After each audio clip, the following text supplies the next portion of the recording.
Hello everyone, and welcome back to my channel.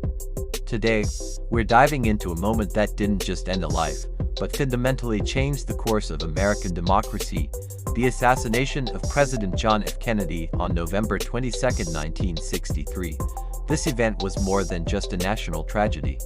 It was a turning point that reshaped how Americans see their government, their leaders, and the very fabric of their society. Before that fateful day in Dallas, America was riding a wave of post-war optimism. The Kennedy administration, with its youthful energy and talk of a new frontier, embodied this spirit. People generally trusted their institutions. The government, for the most part, was seen as a force for good, a protector of the people. This era, often romanticized as Camelot, represented a high point of civic faith. The president wasn't just a politician, he was a symbol of national hope and progress. Then, in a matter of seconds, that all came crashing down. The assassination was a brutal, public execution of that hope. The immediate effect was a deep, collective trauma. It was the first time many Americans had seen such a violent political act play out in the modern media age. The shock and grief were immense, but what followed would prove to be even more corrosive.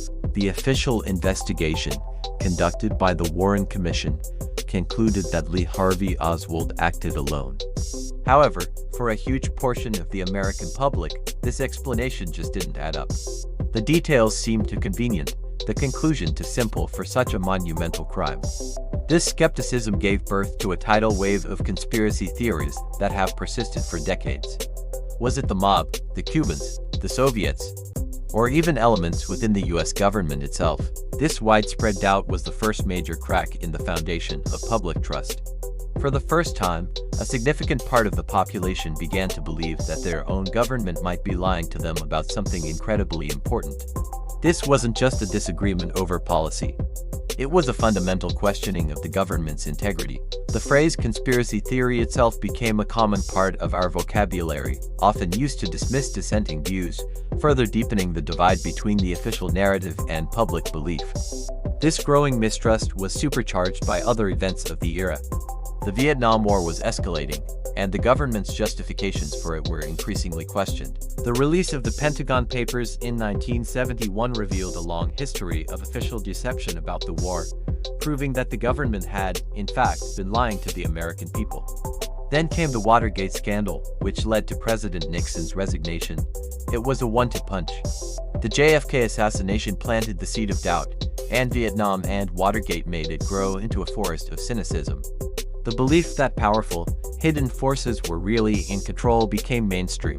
This deep state paranoia, the idea that a shadow government is pulling the strings behind the scenes, can trace many of its modern roots back to the unanswered questions surrounding JFK's death.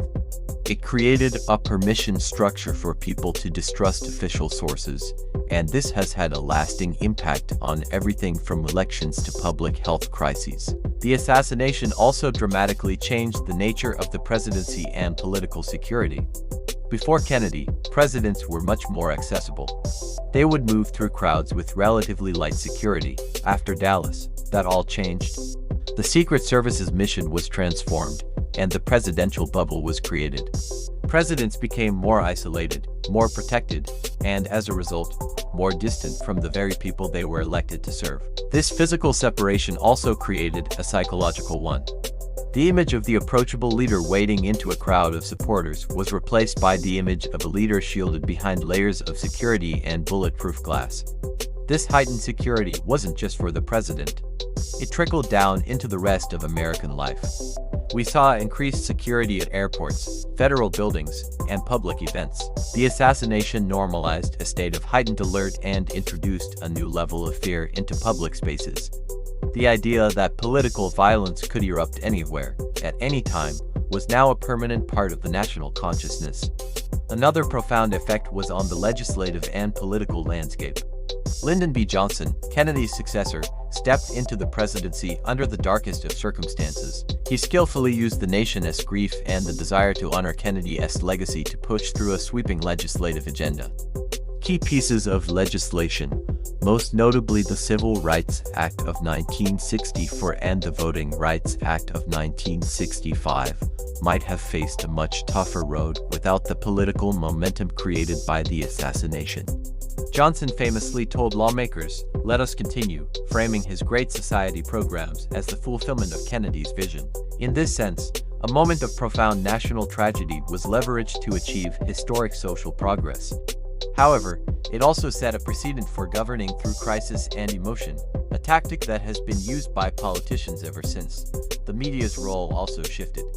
The non-stop, 24/7 coverage of the assassination and its aftermath set a new standard for broadcast journalism. It was the first time an entire nation was glued to their television sets, sharing a single, televised experience. This created a powerful sense of national unity and grief, but it also demonstrated the immense power of television to shape public perception and emotion. In the years that followed, investigative journalism flourished as reporters began to dig deeper, questioning official narratives in a way they hadn't before. The media transformed from being a respectful partner of the government to a skeptical watchdog, a dynamic that defines the relationship to this day.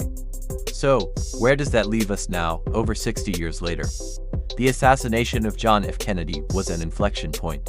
It marked the end of an era of innocence and trust, and the beginning of a more cynical, suspicious, and polarized age. The erosion of faith in institutions, the rise of conspiracy culture, the increased security and distance of our leaders, and the adversarial relationship between the media and the government, all of these dynamics of modern American democracy have deep roots in the trauma of November 22, 1963.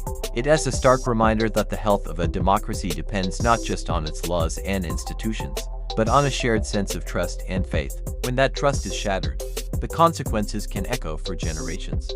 Understanding this history is crucial, because the questions and doubts that arose from that day in Dallas are still very much with us, continuing to shape the way we talk about politics, power, and truth in America today.